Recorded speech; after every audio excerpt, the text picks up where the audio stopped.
Now, the boats which were developed by Skorzeny were called the Linson, okay, and we're going to come back to the development of the Linson in just a couple of minutes.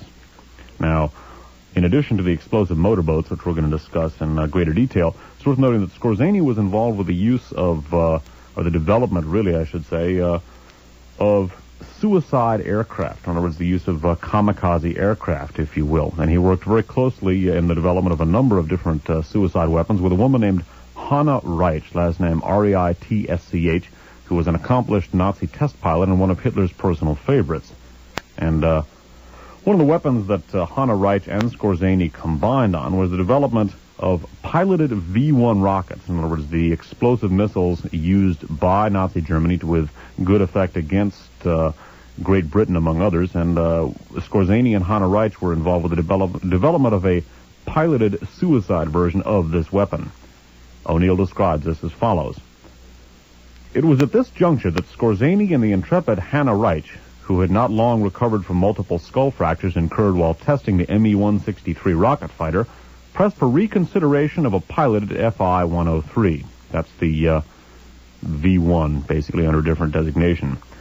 According to Skorzeny's own account, Adolf Hitler was at the time, late 1944, dubious of the moral effect of suicide weapons, but by misrepresenting the Führer's views to Erhard Milch, M-I-L-C-H, at the Air Ministry, and to Reich Minister Albert Speer, Skorzeny pushed forward the project. Lack of volunteers for Reichenberg operations. Some 30 men from Skorzeny's own commando force, dedicated members of the SS who had already received some pilot training, were joined by about 60 selected Luftwaffe personnel for training in the two-seat R-2.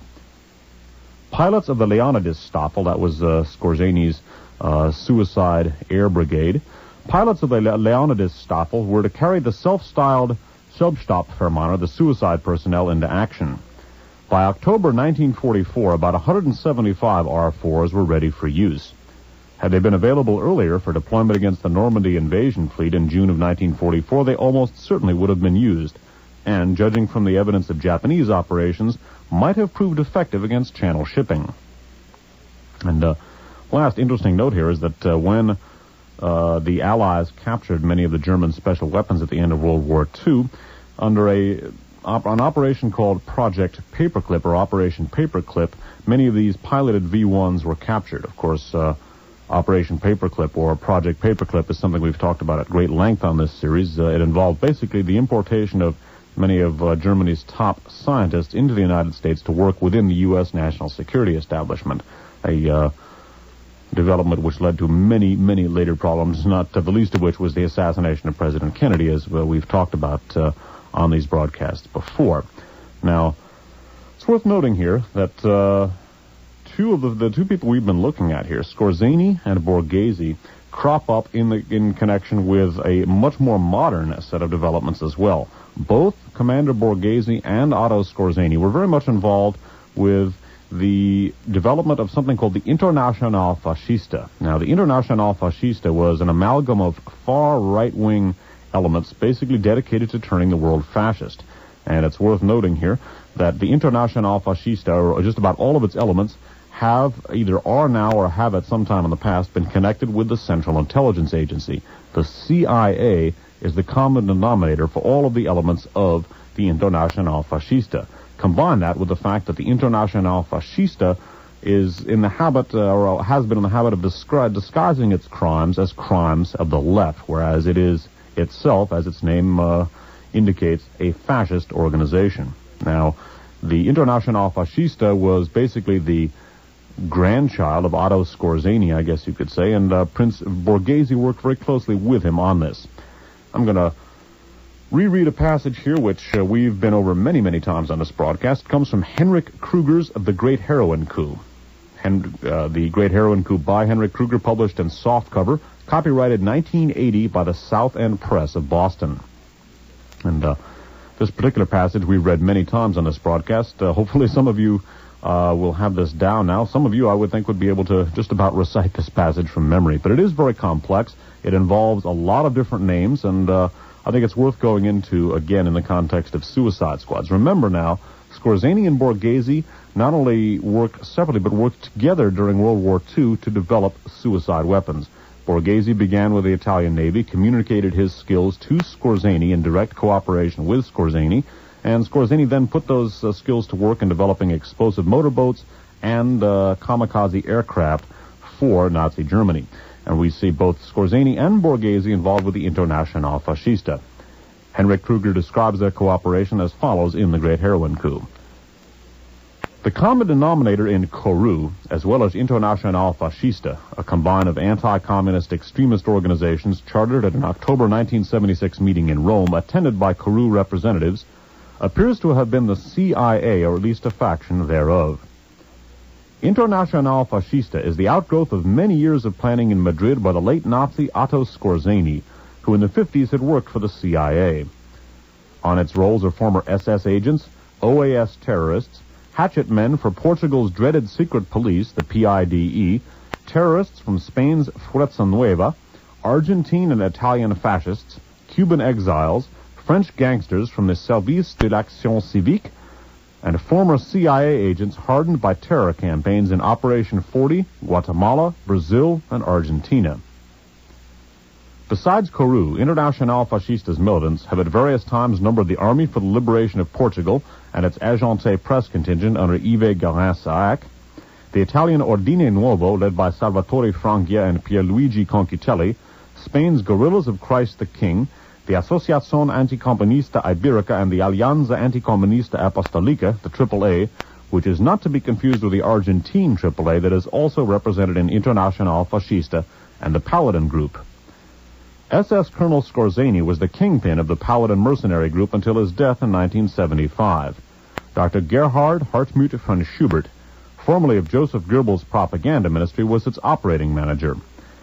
Headquartered in Albufera, Spain, its actual nerve centers were Scorzani's export-import offices and cover firm MC, located at a Madrid address shared with a front for the Spanish intelligence agency SCOE under Colonel Eduardo Blanco, and also an office of the U.S. Central Intelligence Agency. I'm going to read that last sentence again. Headquarters in Albufera, Spain. Its actual nerve centers, this recall is the Paladin mercenary group, its actual nerve centers were Scorzani's export-import offices and cover firm MC, located at a Madrid address shared with a front for the Spanish intelligence agency SCOE under Colonel Eduardo Blanco, and also an office of the U.S. Central Intelligence Agency. So Internacional Fascista's main component, the Paladin Group, shares an office with the CIA. Or shares a building, rather, with an office of the CIA. The cozy relationship of Spanish right-wing terrorists with U.S. and Spanish intelligence is further underlined by the SCOE's purchase in the mid-70s of Mitchell-Werbell's silenced M10 machine pistols, prior to which the ideal terrorist weapon had been unavailable in Europe. Shortly thereafter, the M10 turned up in the hands of Spanish and Italian terrorists. A melange of former OAS and SAC figures and West German rightist activists and mercenaries, Paladin joined terrorist actions in Europe, Africa, Latin America, and even Southeast Asia. Along with Italian fascists, Paladin is responsible for the 17th of December 1973 bombing of Rome's Fiumicino airport, which claimed 32 lives. On behalf of the Spanish government, Paladin kidnapped and murdered leaders of the Basque ETA, and in 1974 through 6 engineered some 50 bombings in Basque country. Paladin's bankrollers included Scorzani's weapons empire and Libyan head of state Muammar Gaddafi. The Scorzani-controlled World Armco, with main offices in Paris, was registered in the name of Paladin manager von Schubert. Upon the death of Scorzani in 1975, von Schubert moved to Argentina, but returned 6 months later to reorganize. Internacional Fascista was a crucial first step toward fulfilling the dream not only of Scorzani, but also of his close friends in Madrid exile, José López Rega, Juan Perón's Grey Eminence, and Prince Giusto Valerio Borghese, the Italian fascist money man who had been rescued from execution at the hands of the World War II Italian resistance by future CIA counterintelligence whiz James J. Angleton. They and other Nazi and fascist powers throughout Europe and Latin America envisioned a new world order built on a fascist iron circle linking Buenos Aires, Santiago, Lima, La Paz, Brasilia, and Montevideo. So again, in the Internacional Fascista, we find Scorzani and Borghese, who previously cooperated in the development of suicide weapons, and we find them both very much affiliated, in fact, two of the linchpins of the Internacional Fascista. Something very interesting here as well is the fact that the main component of Internacional Fascista, Otto Scorzani's Paladin mercenary group, involved was co-bankrolled not only by Scorzani's weapons empire, but also by Muammar Gaddafi of Libya. Now, in the past, we've talked about how Gaddafi's arms and training came from the CIA through Messrs. Turple and Wilson, who were not ex-CIA at all, as we've discussed on this broadcast. It's worth noting, too, that Muammar Gaddafi is no stranger to the development of suicide weapons. Now, recall that Scorzani and Borghese cooperate in the development of suicide weapons. Both are involved with the Internacional Fascista. We find Muammar Gaddafi also involved with the Internacional Fascista. And again, Muammar Gaddafi is very much connected to the use of suicide squads and suicide weapons in general. A quick example of this was carried in the San Jose Mercury News on Friday, May 18th of 1984. It's an AP story dateline Tripoli, Libya, headlined, Liquidation Units to Slay Libya's Traitors Abroad. Colonel Muammar Gaddafi's regime said Thursday that suicide squads are being created to hunt down and kill Libyan dissidents abroad. The masses, quote, the masses have decided to form suicide commandos to chase traitors, fugitives, and stray dogs wherever they are, and liquidate them physically and without any hesitation, unquote, the official news agency JANA said in a dispatch. And specifically, we're going to take a detailed look at one possible weapon which may at some point be used by Muammar Gaddafi, and its similarity to a weapon developed by Otto Scorzani. I'd like to jump back now to the development of something we referred to earlier, namely the Linsen. Now, the Linsen, or lentil as it it translates into German, were the explosive motorboats developed by Otto Scorzani from the basic design which he got from Giusto Valerio Borghese. Recall the two cooperated after the capitulation of Italy in World War II. Now, basically, the Linsen were high-speed motorboats filled with explosives which would crash into the sides of ships and explode after the crash. Hopefully, according to the people operating them, would sink that ship. Now, the Linsen, these remote-controlled explosive motorboats, were basically very similar to something that Muammar Gaddafi has today. Now, the Linsen were originally piloted by an individual who would then crash the boat into the side of the target ship. Eventually, the Linsen were remote-controlled. O'Neill describes this in Suicide Squads. In theory, Linsen operations were more complex than those of Italian or Japanese EMBs. Each section of 3 Linsen comprised 2 one-man explosive-carrying boats and 1 two-man control boat. The boats were intended to attack under cover of darkness, their major targets being transports at anchor. They approached the target area at slow speed. The Linsen's engines were supposedly silent at a speed below 8 kilometers an hour, and with the control boat a little to the rear of the pair of EMBs. Then, within a few hundred yards of the target, the Linsen increased to full speed. Some 100 yards from the target, the pilots of the explosive-carrying Linsen tripped switches that turned over their craft to radio guidance by the control boat. Then the pilots ditched to be kept afloat by their life jackets until picked up by the control boat. The radio operator in the control boat was equipped with an ultra-shortwave transmitter based on the remote guidance system developed in 1943 for the B-4 Funkelpanzer demolition tank. It was his task to steer an unpiloted Linse into its target by keeping in line recognition lights, green in the bows, red in the stern, switched on by the EMB's pilot before ditching when his boat was on a collision course. These lights were shielded so that they could be seen only from astern. The radio operator's simple control box was capable of altering the Linse's course to port or starboard, stopping, starting, slowing or accelerating its engine, or detonating its explosive charge as close as possible to the target if the EMB itself appeared likely to miss. And again, these were developed by Otto Scorzani, and eventually he worked out a means where the pilots of manned torpedoes could remote control the Linson if necessary. Again, O'Neill describes this. Skorzeny wrote that Linson could, if necessary, be remote controlled by the pilots of Neger manned torpedoes, and a British naval historian records that Linson pilots captured off Normandy claimed that their boats were meant not to attack, but for the rescue of Neger operators. So that eventually, I had it turned around. He felt that, Skorzeny felt that eventually the pilots of the manned torpedoes could control the Linson boats themselves. And again, keep in mind Skorzeny's work in developing the remote-controlled explosive boats originally developed by Borghese as suicide weapons. Recall also that Otto Skorzeny and Muammar Gaddafi are the co-bankrollers of the Paladin mercenary group of the Internacional Fascista. Keep these remote-controlled explosive boats in mind as you listen to the following article. This from the San Francisco Chronicle of Thursday, March 1st of 1984. This is a New York Times story, datelined Washington, and headlined, Robot Terror Boats of Libya Reported.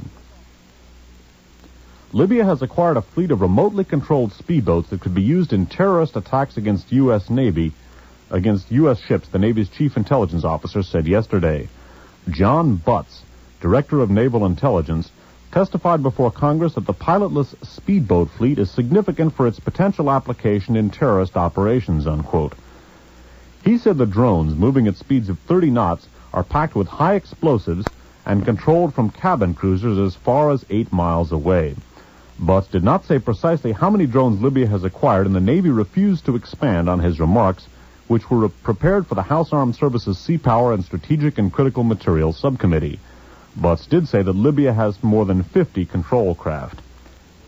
U.S. ships in the eastern Mediterranean and in the Persian Gulf are on high alert after receiving intelligence warnings of kamikaze attacks from light aircraft or speedboats.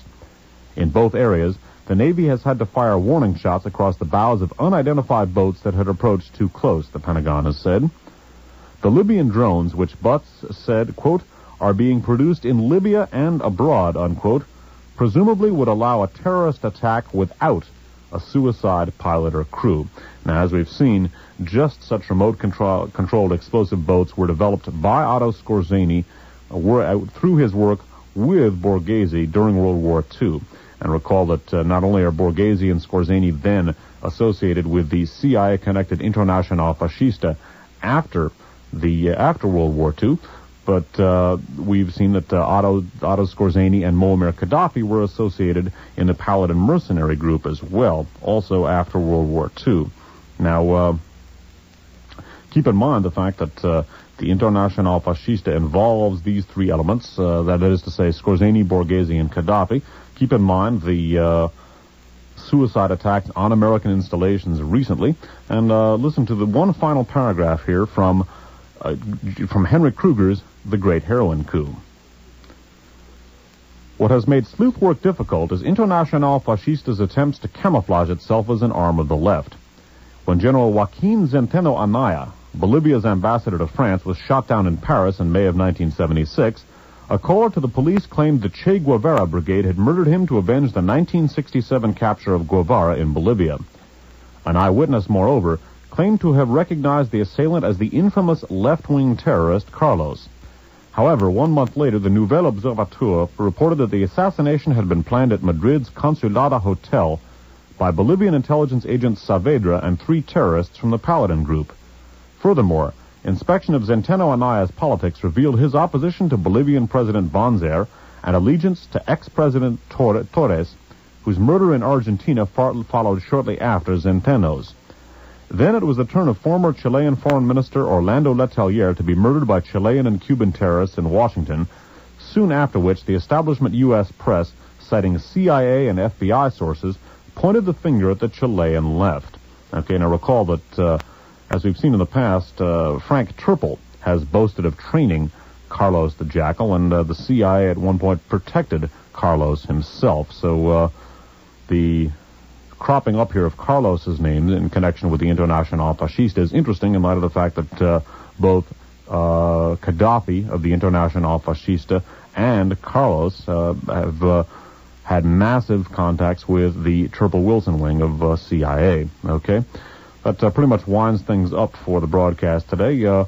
Keep in mind now, as you see these suicide attacks going on, keep in mind the presence of Scorzani and Borghese and Gaddafi together in the Internacional Fascista. Keep in mind the similarities in the robot-controlled boats that Gaddafi supposedly has now, the similarity between those boats and the EMBs that Scorzani helped develop, the Linsen. And keep in mind the fact that some of these suicide attacks on American installations, although they obviously don't involve boats or airplanes at this point, may be provocations. That is, provocation, of course, as we've seen in the past, is a form of terrorism in which one commits an act in order to discredit one's opposition. Frequently, one commits a terrorist act against one's own forces in order to blame the opposition, both for propaganda purposes and also in order to arouse the tempers of one's own forces against the projected enemy. Before winding up, let's sum up what we've looked at. We began by taking a look at the development by Prince Giusto Valerio Borghese of midget submarines to be used in a suicide attack on New York Harbor during World War II. Following that from a book called Suicide Squads by Richard O'Neill.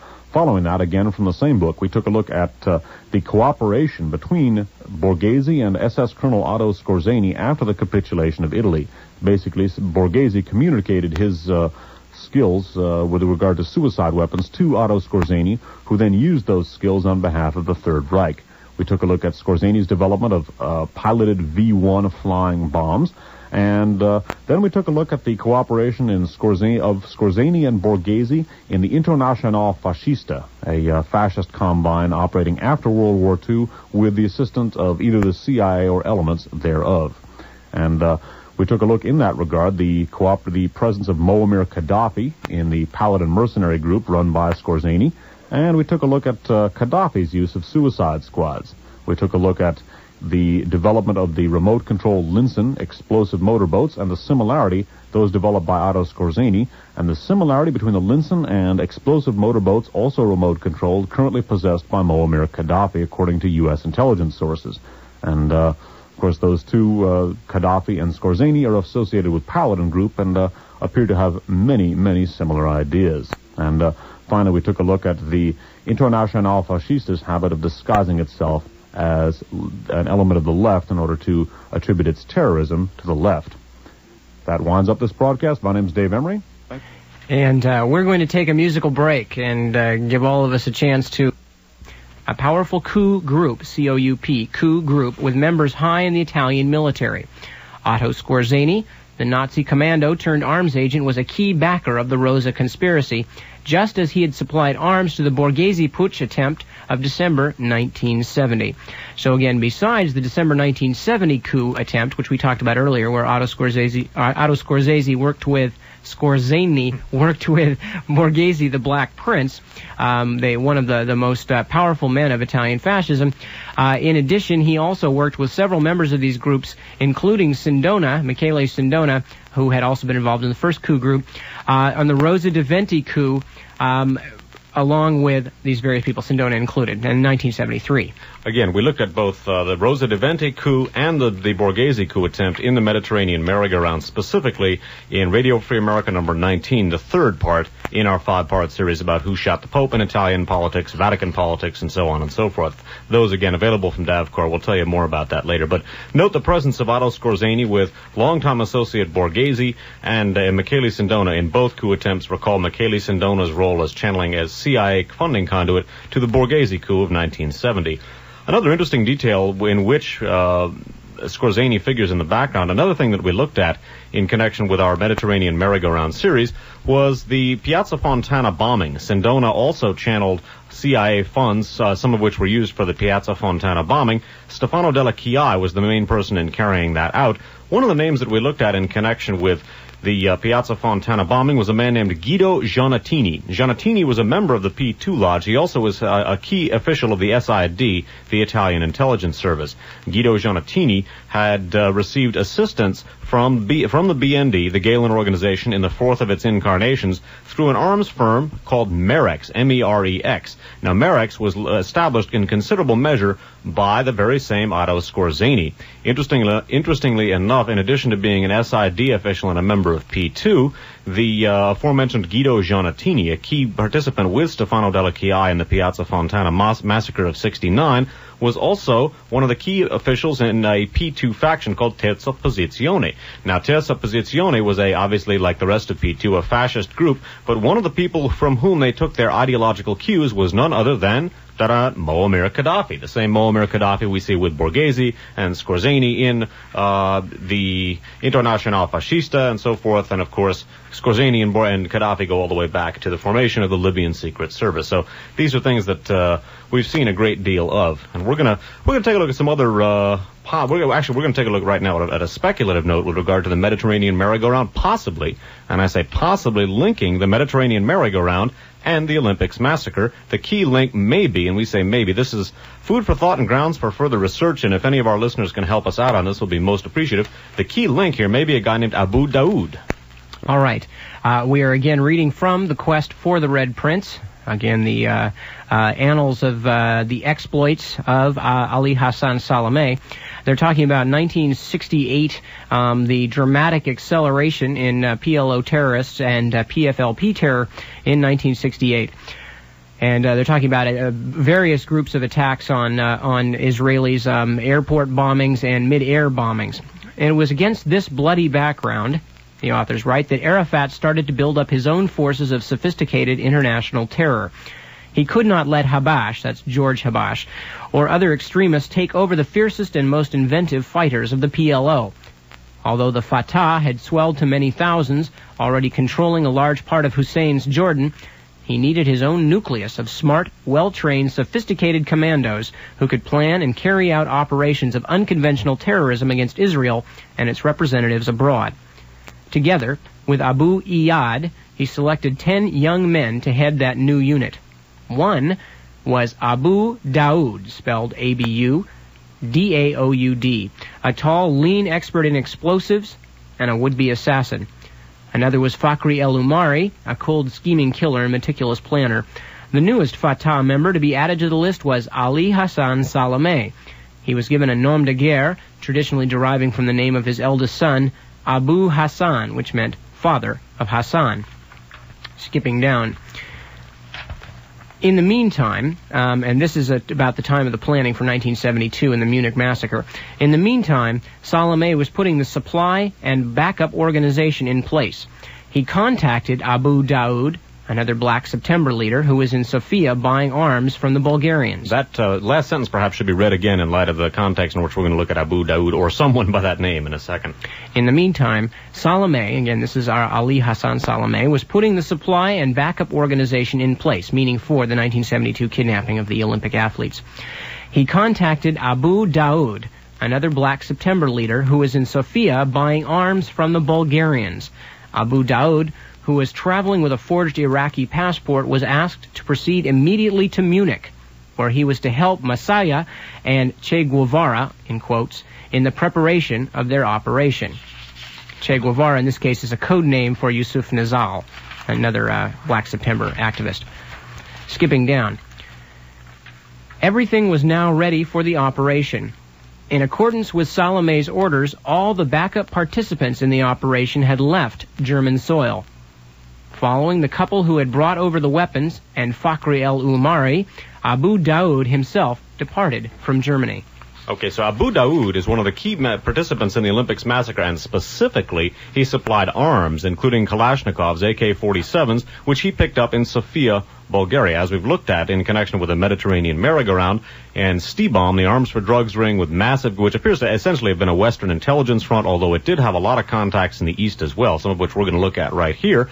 It's worth asking whether perhaps the Stibom arms for drugs ring, which had been operating under the auspices of DEA agent Henry Arslan since the early 60s, whether that might have been the group that helped supply the weapons for Abu Daoud. Recall that we took a look at their attempt to procure 3 20-megaton bombs for Syria in the past, so Middle Eastern terrorism is something that Stibom has been willing to dabble in. And the reason why we raise that perhaps speculative note is that someone named Abu Daoud does hook up with the aforementioned Henry Arslan. By the way, Translation credit for and research credit for the following article goes to Ted Rubenstein. It's translated by Jonathan Marshall. I neglected to start the tape at the very beginning of our prepared portion here. If people are hearing the material about Scorzani and the Rosa Devente coup group and the 70 Borghese coup, that comes from Jonathan Marshall's Parapolitics, the issue ending 33182. So for people who hear this program on tape in the future, that's where it's from. Again, just before reading this, to make the connections again real quickly, we had just heard that Abu Daoud, a Black September activist by the name of Abu Daoud, was involved in weapons, in the act of getting weapons for the PLO, and became involved in, and very importantly involved in, the plannings for the 1972 Munich massacre. Now, interestingly enough, Abu Daoud, at the time that he was sent to Germany, to Munich specifically, had been in Bulgaria buying weapons. Now, this is interesting for a variety of reasons. We had talked at great length during the Mediterranean Merry-Go-Round series about the fact that STIBOM, the Guns for Drugs and Terrorism organization that seems to be so prominently made up of people with ties to Western intelligence, among other things, has a connection for drugs and weapons going through Bulgaria. Now, this particular connection was apparently, and nothing has been confirmed, but evidence seems to suggest at this point that this Bulgarian connection was the actual Bulgarian connection that gave the people involved in the actual attempted assassination of the Pope and some of these other things, namely the P2 and other groups, the idea in the first place for trying to pin the thing on the Bulgarians and through them on the KGB. The connections appear to be in the black market underworld of drug dealing and gun dealing, but that apparently gave somebody the idea, or those connections gave somebody the access to names and places that would enable them to try and put together a case pinning it on the Bulgarians. Of course, that particular case, the Bulgarians as the initiators of the attempted assassination, fell apart. But the bones of that would-be theory show enough evidence that there are actually these connections that STIBOM has for their illegal doings in Bulgaria, and suggest that there are probably connections. So this other Abu Daoud, the one we know for sure was involved with the Munich massacre, and his gun dealings on behalf of Middle Eastern terrorists in Bulgaria is at least an interesting bit of circumstantial evidence. Now, going on with the Le Matin article translated by Jonathan Marshall. By the way, this article is called The Syrian Connection. It's from Le Matin of June 22nd, 1984. It's the third in a three-part series, the other two of which we dealt with in Radio Free America number 20, our fourth program about the Pope shooting series. The author is a man named Fabrizio Calvi. No relation as far as we know. Arsène, meaning Henry Arsène, also served as an intermediary between the Polish government and that of South Yemen to sell 56 tons of arms, 500 Kalashnikovs, and 5,000 Tokarevs. Tokarevs, that's what I thought. But why did the Polish government use Arsène? Why did Arsène supply the Polish government with false documents attesting that the arms were destined for the Emirate of Qatar? Erdem got the response from Arsène's mouth, quote, "They explained that they didn't want the Soviets to know about the operation so they wouldn't get a percentage. The Poles had a pressing liquidity problem. This deal brought them $1,600,000. Still, according to Tegmen Erdem, the first negotiations, and Tegmen Erdem, by the way, was a DEA, a STIBOM participant who was arrested and decided to talk. Still, according to Tegmen Erdem, the first negotiations of which he was a part took place at the seat of the Polish ambassador in Vienna. Besides Arsène, the Polish delegation was composed of a functionary from the Defense Ministry named Andrzej Urbaniak, the sellers represented by Arsène, Tegmen Erdem, and two Syrians associated with Arsène. These two were named Abu Daoud, called George, and Mustafa Zenedin. So Abu Daoud, we have no idea, again, if it's the same Abu Daoud. Anybody who can give us any further information on this out there, we would be most grateful to hear it. It is, however, an intriguing coincidence, if it is a coincidence, that a man named Abu Daoud was involved with the Syrian Henry Arsène in the same type of arms dealings for the STIBOM, which is so intimately linked into the whole European fascist connection. And then on the other side of the coin, the other side of this fascist connection we've been examining tonight, directly from Germany through to the Middle East, has another Abu Daoud involved in planning the 1972 Munich massacre. Now, the last that I have heard, or Nip has heard about this Abu Daoud, the one that we know was involved in planning the Olympics massacre, he was arrested in Jordan in connection with a Black September plot. This was in 1973, and he promptly began spilling the beans on Black September. So it is possible, he began cooperating very closely with his captors, it's possible that he has been released. We don't know, and we're certainly not saying that this Abu Daoud, who was working for Arsan, is the same. What we're asking is, are they the same? Food for thought and grounds for further research, as we like to say, and if any of the listeners can help us out in that regard, we'll be most grateful. Now, one of the elements in connection with terrorism that we looked at great length in the Mediterranean merry-go-round was, of course, the Red Brigades, and we specifically took a look at information that the Red Brigades may be agents provocateurs. We're going to play a Hard Rain show right now, which is going to review a lot of that material. Almost all of this was in our broadcast. In fact, either the third or fourth broadcasts on the Mediterranean merry-go-round, those are available from DAVCOR. There is one item on this that you didn't hear on that material. We'll go over that. A lot of this will be review, but the Red Brigades, part of this whole Mediterranean merry-go-round, attendant, the P2 Lodge, of course, has strong connections with the Red Brigades. We heard the earlier reference by Infield talking about how the killing of Aldo Moro was similar to a Scorzani coup in Latin America, where he eliminated an Odessa defector. And just keep all of these things in mind in light of the Scorzani connections to this particular group and in light of the strong possibility that they may be agents provocateurs. Certainly a lot of Western connections for a left group. All right, another segment from Hard Rain with Dave Emory. This, by the way, also from about the same time, late summer of '84. And you are, of course, still listening to Radio Free America here on KFJC. What we're going to be looking at tonight are some rather unusual connections to the Red Brigades. Specifically, we're going to be taking a look at connections between the Red Brigades and a number of different institutions and elements that one might not associate with a group of communist terrorists. As I say, ostensibly the Red Brigades are a communist terrorist organization operating in Italy, and what we're going to be looking at are the connections of a number of different right-wing elements to this ostensible communist terrorist group. First thing we're going to be taking a look at concerns the role of P2 Grand Master Licio Gelli, who we've looked at before, his role in founding the Red Brigades. Research credit for the following article goes to Ted Rubenstein, who's an excellent researcher here in the Bay Area who's been working with us for some time. Ted got the following article for us from the New Statesman. That's a British publication. This from the New Statesman issue of September 21st, 1984. Writing about Grand Master Licio Gelli and his role founding the P2 Lodge and his role as allegedly one of the founders of the Italian Red Brigades, basically the New Statesman writes as follows. The Anselmi referred to here is Ms. Tina Anselmi, who is an Italian member of Parliament who headed the Parliamentary Commission investigating the P2 Lodge headed by Licio Gelli. Again, from the New Statesman, September 21st, 1984. The Anselmi Commission tried to piece together the career of the P2's mysterious leader, Licio Gelli, who escaped to Switzerland, was arrested by the authorities, and escaped again to South America, where he is still presumed to be. In 1943, Gelli was actively cooperating with the SS in Italy. Shortly afterwards, as a precautionary measure, he also helped the partisans. Thanks to this insurance, unquote, he was cleared of fascist activities after the war and, it is alleged, became a common form agent. A document proving his involvement with Eastern European agents was used by the Italian secret services to blackmail Gelli into becoming one of their agents in 1950. Little is known of his activities until 1963.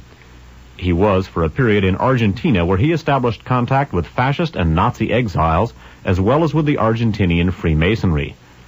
Back in Italy, he became a businessman, joined the Freemasons officially in 1963, and in 1966 entered the secret lodge Propaganda Due, or P2.